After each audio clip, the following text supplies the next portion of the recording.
guys, it's our second day here in Marinduque, Philippines. Siyempre, papalagpasin ba namin ang bisitahin ng mga white beach dito sa Marinduque? Kaya ito na nga, pumunta na nga kami dito sa Poktoy, Marinduque. So, bali guys, from Yamog kami. Bali, ang biyahe namin is 1 and 30 minutes, mga ganon. May nakarating dito sa Club Beach Resort. So, bago nga ay dumaan nga kami muna sa bayan. Bali, malayo din nga itong mga isang oras.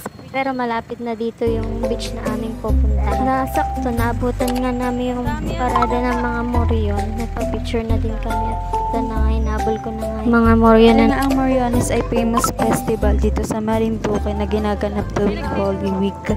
Ito ay nagsimula noong 1807 sa Magpok, Marinduque. So after nga namin dyan guys ay dumiretso na nga kami dito sa beach na pupuntahan namin dito sa Poktoy, Marinduque, ang La Beach Resort. Bali maganda naman din dito sa resort na to, pero parang bago lang din naman siyang gawa beach. Then may katabi siyang abandonado, hindi ko na na-videoan, sobrang busy. Dayo nga kayo dito sa Marinduque, napakadaming ang white beach dito at malalapit lang talaga, hindi mo na kailangan tumawid ng isla para makarating. Maganda pa nga dito, hindi na namin kailangan ng accommodation at magbayad dahil di taga rito ang side ng aking asawa. Walang kagandahan pag may taga-probinsya kang kamag-anak ay kahit ilang beses kang umuwi kada taon. Guys, siril nga kami umuwi, minsan ay 2 beses pa nga pag may budget. Mabalik na tayo dito guys, bari karaniwang mga beach dito ay hindi sila nagpapa-overnight. Alas 11 nga ito ng tanghali at pinicturean ko na nga agad itong batang ito dahil mabilis lamang ang oras, kaya naman pinaura ko na siya at pinakain ko na nga muna bago ko siya paliguin. Guys, share ko nga lang sa inyo itong nabili ko sa kanya na overall na pang swimwear. Napakamura nga lang yan, 175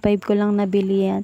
So kung gusto nyo nga yan, nilalagay ko na lang sa men's section ng link at talaga naman kasyang-kasya sa kanya at true to size. Kitang-kita nyo naman napakakulay nitong nabili ko na swimwear sa kanya. Maganda nga na naka-overall ang mga bata dahil nga sobrang init na at napaka-hapdi sa balat ng araw. Dahil di mo maiwasan na magbabad talaga sila sa araw, kaya naman napakaganda nga nitong bilhin na overall. May size sila ng 2 hanggang 5 years old, then 7 to 12 years old. So yung pinili ko nga ay pang 7 to 12 at talaga naman kasyang-kasya sa kanya at magagamit niya na pa na mapakatagal. May isa pa nga akong sinusubuan dyan, itong maliit. Siyempre naman, hindi magpapaulit ang bunsuan ko. Binilan ko na rin dyan ng pang swimwear. Pero wala akong nahanap yung katulad kay ate. Kung gusto nga ninyo ay lalagay ko yung link sa comment section. Baligas yan nga yung pinakang view niya nung alas 12 ng tanghali. Hindi nga ako makasugod sa araw, ay talaga naman napakainit. Mugod na nga ako ng bandang mga alas 2 na at okay naman ng araw at maganda naman kung mahangin, hindi mo mararamdaman yung init sa balat. Guys, kitang-kita nyo naman, nag-enjoy naman talaga itong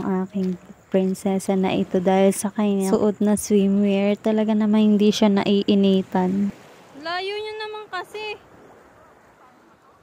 After ngang magtubog nitong mga to ay nakita kami ng abandonado at may puno ng sampalok. Kaya namang agad-agad kaming pumunta dito at para makapagpahinga. Hindi ko na nga muna tong isa para magtigil at napakaligalig na.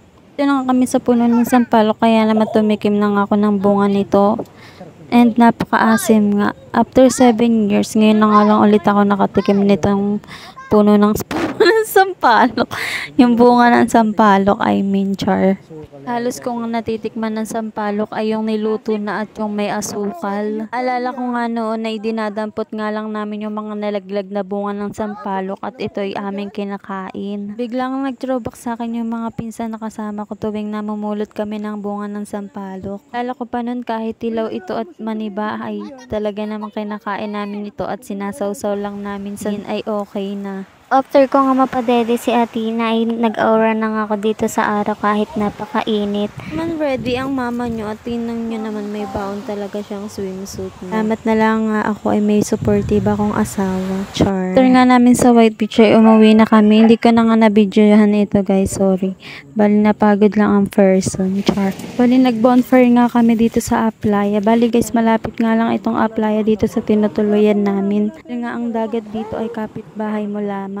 O diba, sana all, char. So guys, hanggang dito na nga lang yung ating video. Bali, may 3rd day pa tayo. So abang-abang, follow for more. Salamat po sa panonood. Love lots, mga.